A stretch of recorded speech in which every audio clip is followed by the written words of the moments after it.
नमस्ते विद्यार्थी मित्रों, आज मैं आपका सप्तऋषि संकुल में हार्दिक स्वागत करती हूँ।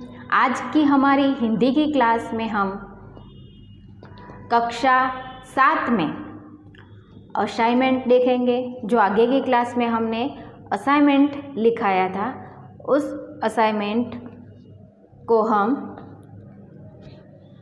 देखेंगे। तो आप अपनी नोटबुक और रबर पेंसिल साथ में रखें। जो प्रश्न मैं यहाँ लिखाऊंगी वह प्रश्न आप अपनी नोटबुक में लिखते जाइए। तो हमारा जो गद्य 2 था, उनमें से प्रश्न 2 के अंदर जो चौथा प्रश्न था वहाँ से हमारा बाकी है, तो वहीं से हम शुरुआत करेंगे। तो लिखिए चौथा प्रश्न, हजरत अली ने सरदारों को मोमबत्ती के बारे में क्या बताया? तो उनका उत्तर लिखिए, हजरत अली ने दोनों सरदारों को यह बताया कि जब वे राज का काज कर रहे होते हैं तब वह राज की मोमबत्ती जलाते हैं, और जब अपना काम करते हैं, अपना निजी काम करते हैं, तब वह अपनी मोमबत्ती जलाते हैं। अगर वह अपना काम करते समय राज की मोमबत्ती जलाए तो वे उनके लिए चोरी या हरामखोरी कहलाएगी। इस प्रकार वे प्रामाणिक होकर राज्य का कार्य करते हैं। अब 5वां प्रश्न जो है वह लिखिए, दूसरों की जान बचाना हमारा कर्तव्य है। आप और किन बातों को अपना कर्तव्य समझते हैं? तो लिखिए उनका उत्तर, मैं दूसरों की जान बचाना यह हमारा कर्तव्य है, और मैं दूसरे अपने जो कर्तव्य है वह इस तरह है कि मैं किसी को दुखी न करूँगा या मेरी वजह से किसी को दुख पहुँचे ऐसा कार्य नहीं करूँगी। मैं बड़ों का सम्मान करूँगी, मैं देश की सेवा करूँगी, मैं किसी को दगा नहीं दूँगी। यह सारे जो कर्तव्य है वह कर्तव्य करूँगी। अब छठा जो प्रश्न है वह लिखिए, मुख्य अतिथि को द्वार पर ही रोक देना सही था, क्यों? तो पुणे के न्यू इंग्लिश हाई स्कूल में एक समारोह हो रहा था। उस समारोह में मुख्य द्वार पर स्वयंसेवक नियुक्त किया गया था। उस स्वयंसेवक को यह कहा गया था कि जो मेहमान आए उन्हें निमंत्रण पत्र देखकर ही उन्हें अंदर आने दिया जाए। और रांदे जी उस समारोह के मुख्य अतिथि थे और वह सम्माननीय व्यक्ति भी थे, परंतु उसके पास निमंत्रण पत्र नहीं होने के कारण स्वयंसेवक ने उसे अंदर प्रवेश नहीं दिया। अब 7वां जो प्रश्न है वह लिखिए, आपको कहाँ कहाँ पर भेदभाव की नीतियाँ दिखाई देती है? तो उनका उत्तर लिखिए।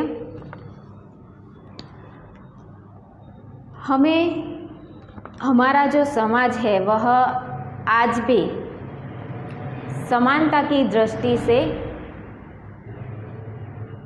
विमुख है। वह आज भी कई घरों में बेटे बेटी का भेदभाव, समाज में जाति पाति का, रंग भेद का आदि भेद हमको देखने को मिलते हैं। उसी तरह सरकारी या फिर निजी कार्यालयों में भी वरिष्ठ और कनिष्ठ का भेदभाव देखने को हमें मिलता है। अब आप लिखिए 8वां जो प्रश्न है वह सफल होने के लिए हमें क्या करना चाहिए। तो उनका उत्तर लिखिए। सफल होने के लिए हमें अपने लक्ष्य के प्रति जरा भी लापरवाही नहीं बरतनी चाहिए और लक्ष्य को पाने के लिए हमें लगातार अभ्यास करना चाहिए। और जब हमारा जो लक्ष्य है उन लक्ष्य को पाने के लिए अभ्यास करना चाहिए और अभ्यास के द्वारा जो हमें हमारे अंदर जो खामी दिखाई दे उन खामियों को दूर करना चाहिए। अब है 9वां प्रश्न, आप किसको प्रामाणिक इंसान कहते हैं। तो उनका उत्तर लिखिए। मैं उन इंसान को प्रामाणिक इंसान कहता हूँ जो अपनी कमाई से खर्च करे और दूसरों के धन की लालसा न करे, उनको प्रामाणिक इंसान कहूँगी। और एक प्रामाणिक दुकानदार कभी भी वस्तु या चीज़ के जो सही दाम है वही लेता है, वह प्रामाणिक दुकानदार है। एक प्रामाणिक टैक्सी वाला जो उनके मीटर में जितने उनके खर्च होते हैं उतने पैसे ही लेता है, वह एक प्रामाणिक टैक्सी वाला है। और उन लोगों को मैं प्रामाणिक इंसान कहूँगी। अब 10वां जो प्रश्न है वह लिखिए। लोगों की बात सुनकर नरेंद्र ने क्या कहा। तो उनका उत्तर लिखिए। लोगों की बात सुनकर नरेंद्र ने यह कहा कि यह शिवलिंग एक साधारण मिट्टी का बना हुआ है और उनके टूटने से कुछ नहीं, लेकिन शिवलिंग से अधिक उनके लिए उस बालक की जान बचाना उनका कर्तव्य था। अब 11वां जो प्रश्न है वह देखेंगे। रांधे को किसने रोका, क्यों। तो उनका उत्तर लिखिए। रांधे को एक द्वार पर नियुक्त स्वयंसेवक ने रोका क्योंकि उसके पास निमंत्रण पत्र नहीं था। अब 12वां जो प्रश्न है वह देखेंगे। कोच, मैनेजर और अतिथि उनके साथी खिलाड़ी क्यों दंग रह गए। तो उनका उत्तर लिखिए। अल्पाहार का समय था, सभी खिलाड़ी इकट्ठे हुए थे, तभी जो टीम का कप्तान था वह नहीं दिखाई दे रहा था। तब सभी उसे इधर उधर ढूंढने लगे और उनमें से एक ने उनकी गैलरी में देखा। तब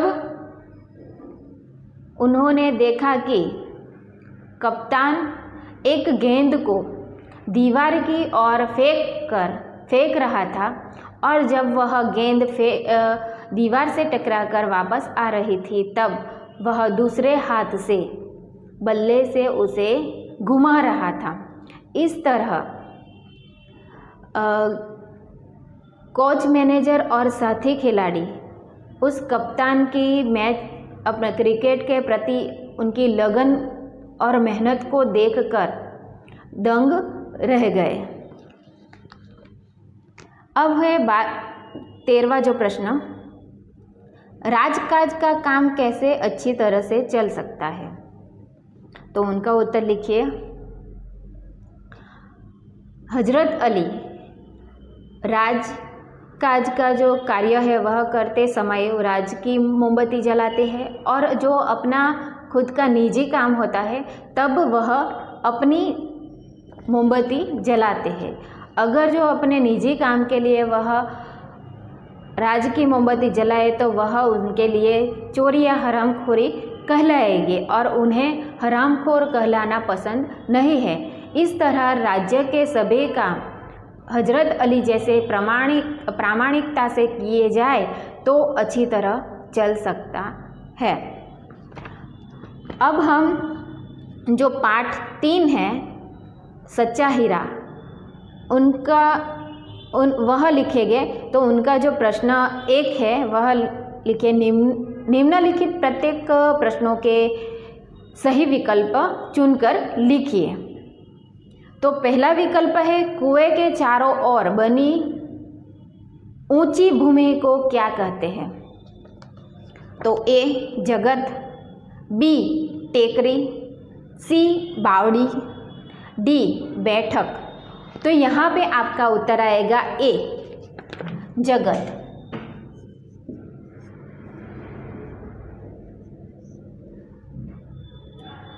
अब दूसरा विकल्प, देवताओं के गुरु कौन हैं?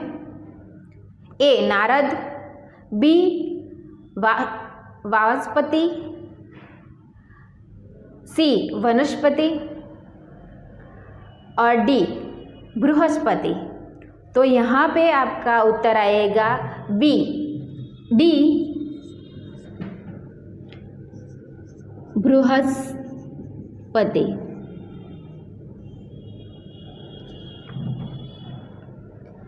अब तीसरा विकल्प, विद्या की देवी कौन है? ए महाकाली, बी महालक्ष्मी, सी सरस्वती या डी दुर्गा देवी। तो इनका उत्तर आएगा सी सरस्वती।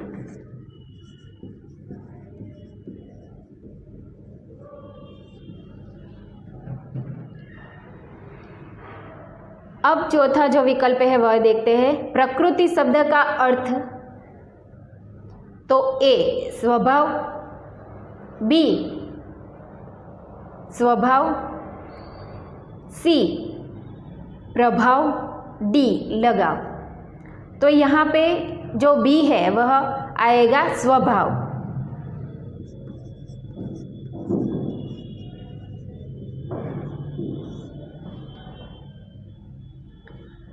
अब पांचवा जो विकल्प है वह देखते हैं, चारों ओर के औरतें पीछे आने वाली महिला कैसी थी? ए काली, बी गोरी, सी युवती, डी वृद्धा। तो उनका उत्तर आएगा डी वृद्धा।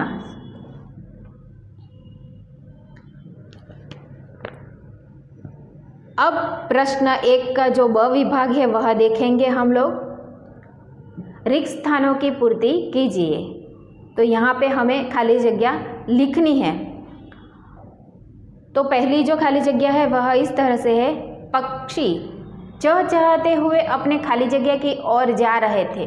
तो पक्षी कहाँ जा रहे थे? नीड की ओर। खाली जगह के अंदर आएगा नीड की ओर।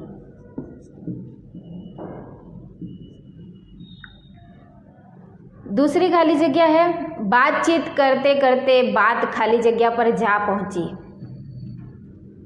किस पर जा पहुंची? बेटों पर।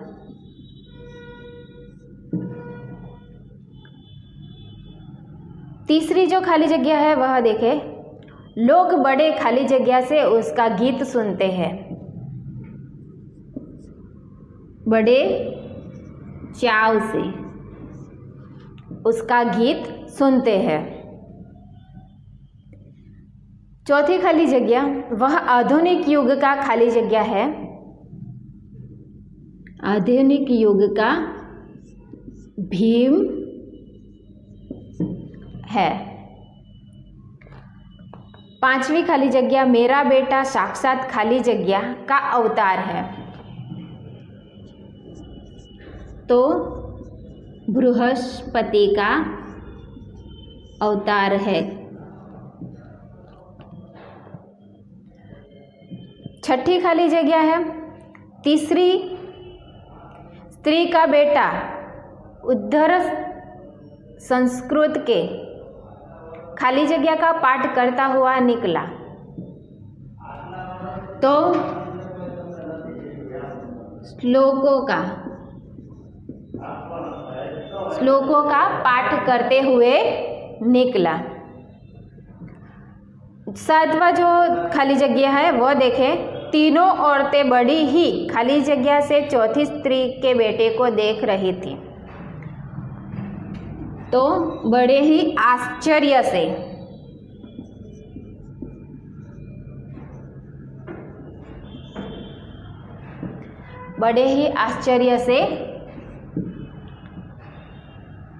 देख रही थी।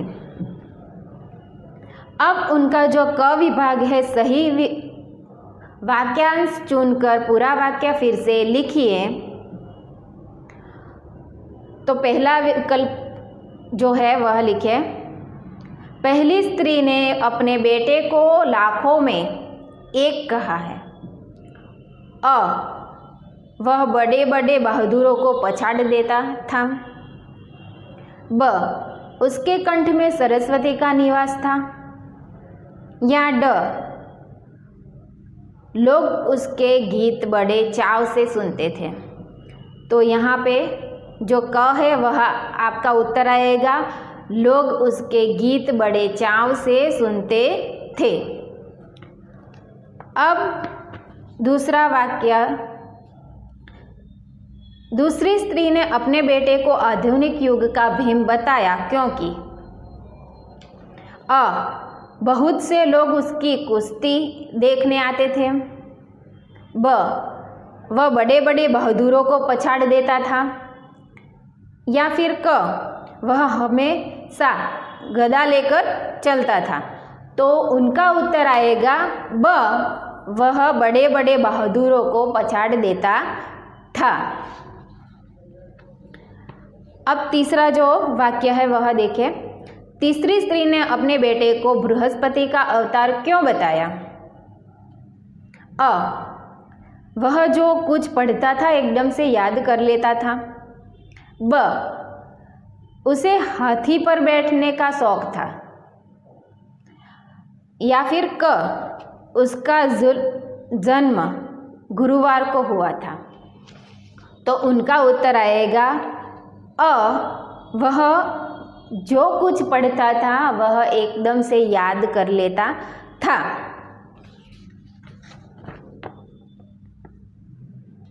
तो यहाँ पे हमारे जो प्रश्न है वह हम यहीं तक लिखेंगे और आप यहाँ अपनी नोटबुक में लिखकर उनका अभ्यास आप घर पे करेंगे। तब तक के लिए जय हिंद, जय भारत, अस्तु।